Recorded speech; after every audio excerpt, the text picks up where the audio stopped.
This is Inside Indiana Business Radio for the morning of Wednesday, August 21st, 2024. I'm Alex Brown.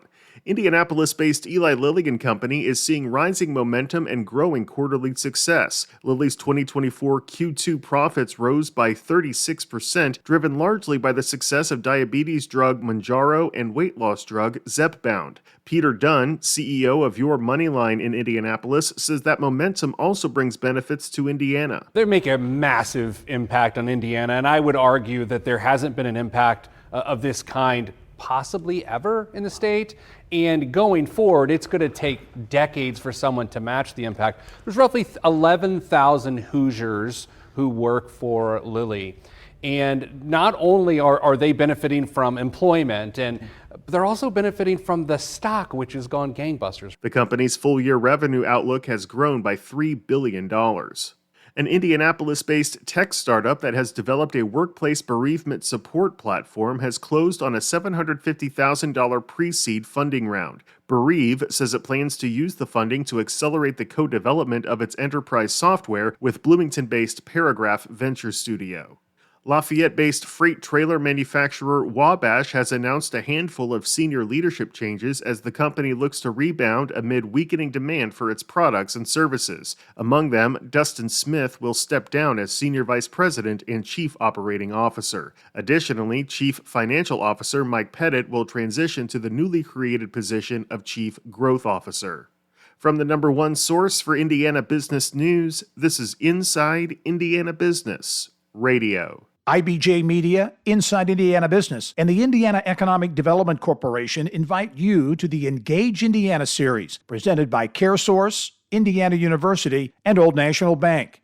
With an unrelenting focus on growing Indiana's economy, we'll dive into each region's unique challenges and distinct opportunities for growth. 9 regions, 1 goal. Indiana's bold future starts here. Discover more and register at ibj.com/engage. The Indiana Energy Independence Fund on Tuesday announced it would begin lending services for green, energy-efficient projects. IIB's Marek Mazurek has details. Executive Director Alex Crawley says the fund could enable projects that help residents save money and make the state a, quote, healthier, more efficient place to live and work.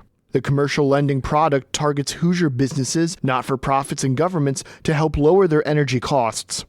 It comes through a partnership with the National Energy Improvement Fund. Eligible projects could include LED lighting and electrical work, solar panels, geothermal energy, and high-efficiency heating, ventilation, and air conditioning. The fund also offers refrigeration controls, water-saving measures, building envelope projects, and retro-commissioning as examples of the types of projects it would finance. The fund's 3 goals are to accelerate the adoption of eco-friendly, energy-efficient technologies through financing, addressing marketplace gaps to support a greener, cheaper energy transition, and to leverage local, state, federal, and philanthropic funding to support green jobs and workforce development. It calls itself a, quote, green bank, a type of financing entity that uses capital to push emissions-lowering energy products per the U.S. Environmental Protection Agency.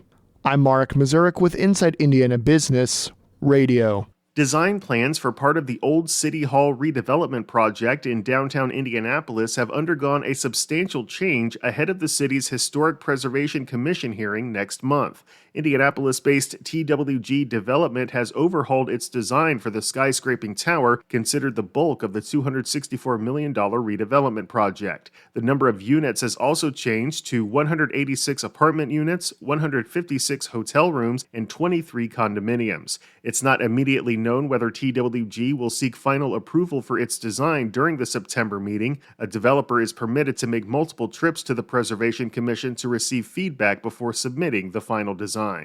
Indiana Landmarks President Marsh Davis is this week's guest on the Business and Beyond podcast with Gary Dick, presented by PNC, a weekly conversation with high-profile Hoosiers in business, sports, and entertainment, and beyond. Available now from your favorite podcast provider. I'm Alex Brown for Inside Indiana Business Radio on Demand.